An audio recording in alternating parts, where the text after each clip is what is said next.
Okay, let's give you guys some more practice. So determine if this series will converge or if it will diverge. So press pause and have a go.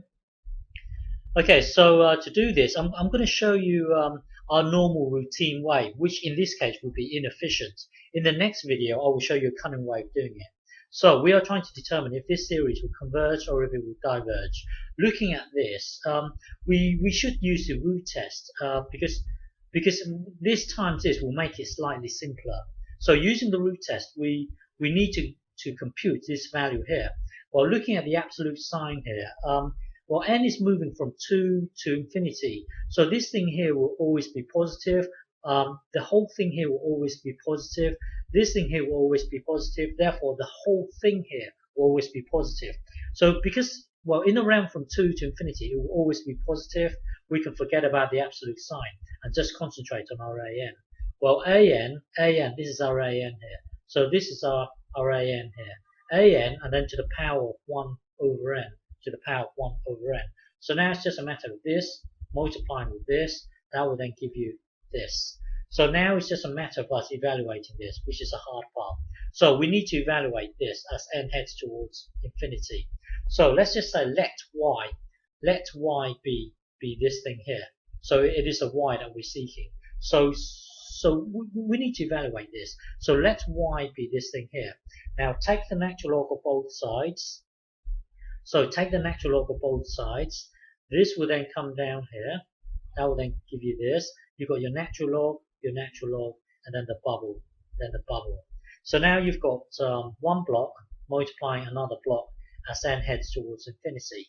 Well, as n heads towards infinity, this block here will be infinity. This block here, well, n heads towards infinity, this will be 0. This will head towards 0. So 1 take away 0 will be 1. So natural log of 1 is 0. So you've got infinity times 0, which is an indeterminate form. So we need to use L'Hopital's rule.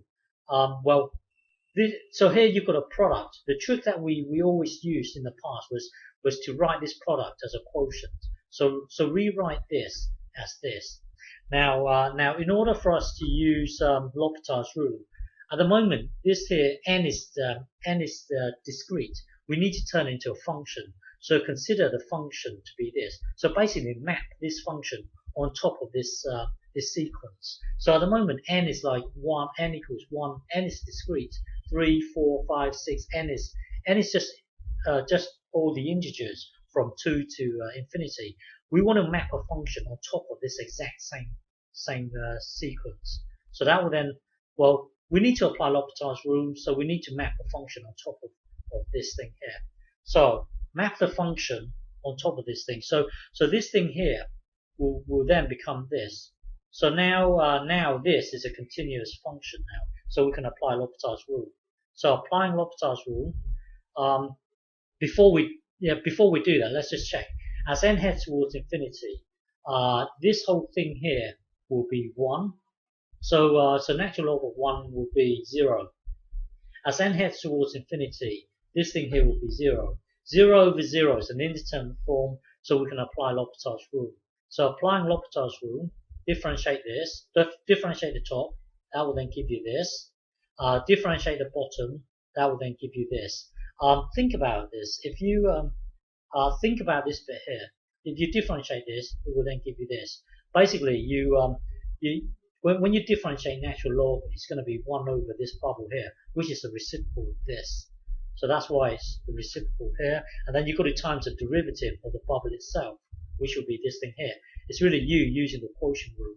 Well, think about it. Differentiate this whole thing here. It will then give you this whole thing here. So now tidy this up. So tidy this thing up. It will then give you this. And then tidy up again. That will then give you this. So the limit of this is negative 1. So natural log equals negative 1. Exponentiate equally to both sides. So e this side, that will then give you this. In a way, these two will cancel out, leaving you with a y, and then this is 1 over e.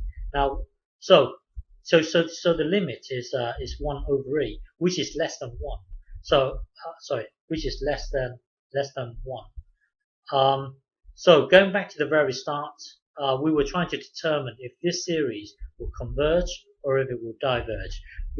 When it comes to the root test, we need to compute this. Computing this gave us this, so we needed to evaluate this. It turns out that the limit of this, which we just worked out, is 1 over e, which is less than 1. So therefore, we can conclude that this series will converge.